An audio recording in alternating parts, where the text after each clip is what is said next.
Salve, meus amigos, minhas amigas, professor Felipe Fazolino na área. Se tu quer saber de tudo e mais um pouco sobre a ditadura militar por meio das questões do Enem, segura aí que lá no final vou te dar uma dica importantíssima para essa semana.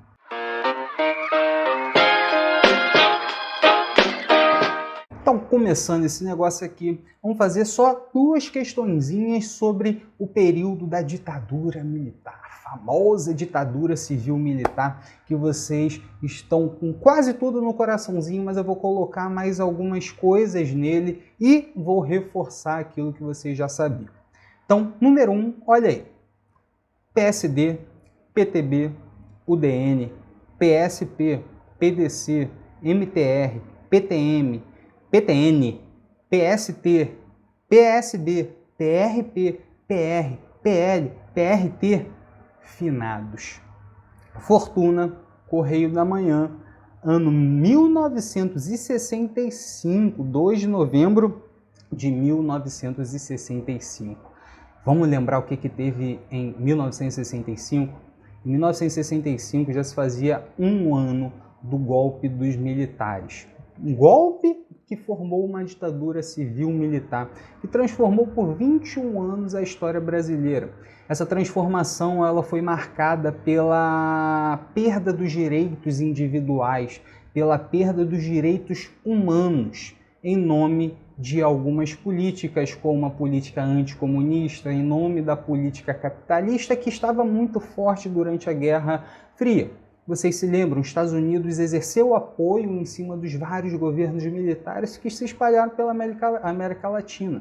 Então, está tudo relacionado nesse período. Em 1965, a nossa ditadura ainda não tinha ganhado as feições que ganharia a partir do AI-5, que percorreria os anos 70 todo. Em 1965, ainda havia uma leve esperança, inclusive na classe política, de que aquele movimento dos militares seria apenas mais uma quartelada.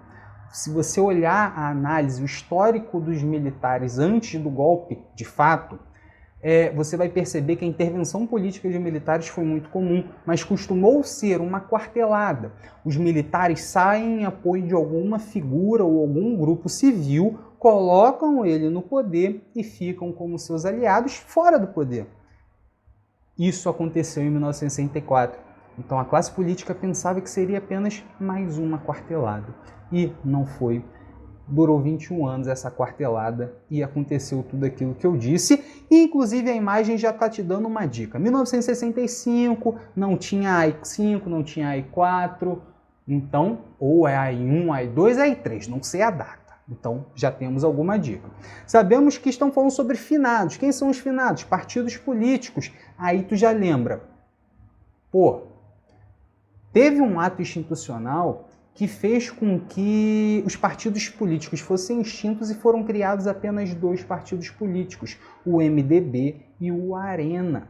Esses dois foram criados, um a favor e o outro de oposição à ditadura. Obviamente essa oposição era muito branda, essa oposição ela ficava em muitas situações ao longo desses 21 anos de braços atados, sem ter como reagir. Então, vamos lá. A imagem foi publicada, a imagem no caso é essa lista de partidos, tá? Foi publicada no jornal Correio da Manhã, no dia de finados de 1965. Sua relação com os direitos políticos existentes no período revela a... Detalhe, se existisse o AI-5 nessa época, provavelmente esse Correio da Manhã, com essa reportagem não iria para frente. Porque olha a alusão de crítica. No dia dos finados, eles postam sobre os partidos mortos, extintos, os finados partidos. Repara como que era um período bem diferente daquele que se tornou a partir do AI-5. Então, o período revela a extinção dos partidos nanicos, B, retomada dos partidos estaduais, bom, não está dizendo nenhum nem outro. Adoção do bipartidarismo regulado, D, superação do fisiologismo tradicional. Para como é que eles gostam de botar essas opções que é só para preencher lacuna. E valorização da representação parlamentar. Aí precisa ter conhecimento prévio para responder isso aqui. Só olhando o enunciado e aquilo que está ali com os partidos, você poderia ser pego em algumas iscas aqui, como botar a extinção de partidos nanicos, como botar retomada de partidos estaduais, mas isso não é o seu caso, porque o seu caso é de que você entende bem as modificações dos atos institucionais da ditadura militar. E uma delas levou à extinção de partidos e à criação de um bipartidarismo. Então a resposta só pode ser a C, a adoção do bipartidarismo regulado. Número 2, texto 1. O presidente do jornal de maior circulação do país destacava também os avanços econômicos obtidos naqueles 20 anos. Mas ao justificar sua adesão aos militares em 1964, deixava clara sua crença de que a intervenção fora imprescindível para a manutenção da democracia. Aí quem é que está falando? O presidente do jornal de maior circulação do país. Essa é uma reportagem de 2013 do Globo. Texto 2. Nada pode ser colocado em compensação à perda das liberdades individuais. Não existe nada de bom quando se aceita uma solução autoritária. Carlos Fico, A Educação e o Golpe de 1964, disponível para Arapundu. Embora enfatizem a defesa da democracia, as visões do movimento político-militar de 1964 divergem ao focarem respectivamente. Perceba o seguinte, os dois estão falando a mesma coisa. Eles são a favor de uma situação democrática. Mas para alcançar essa situação democrática, os dois observam isso de pontos de vista diferentes. E é basicamente a forma que está trazendo aqui. Repara que a primeira frase é referente ao texto 1 e a segunda ao texto 2. Vamos ler a A. Razões de Estado e soberania popular. B. Ordenação da nação, prerrogativas religiosas. C. Imposição das Forças Armadas, deveres sociais. D. Normatização do Poder Judiciário, regras morais. E E. Contestação do sistema de governo, tradições culturais. Perceba o seguinte, que o texto número 1, ele está falando sobre a defesa da democracia em nome do Estado. O Estado, então, alcançaria aquele fim, que é a democracia, por meio do meio que foi a adesão dos militares pela imprensa, pelo maior jornal da época.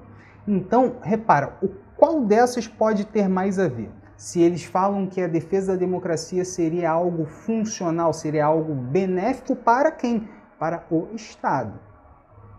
Razões de Estado, ordenação da nação, imposição das Forças Armadas, normatização do Poder Judiciário, contestação do sistema de governo.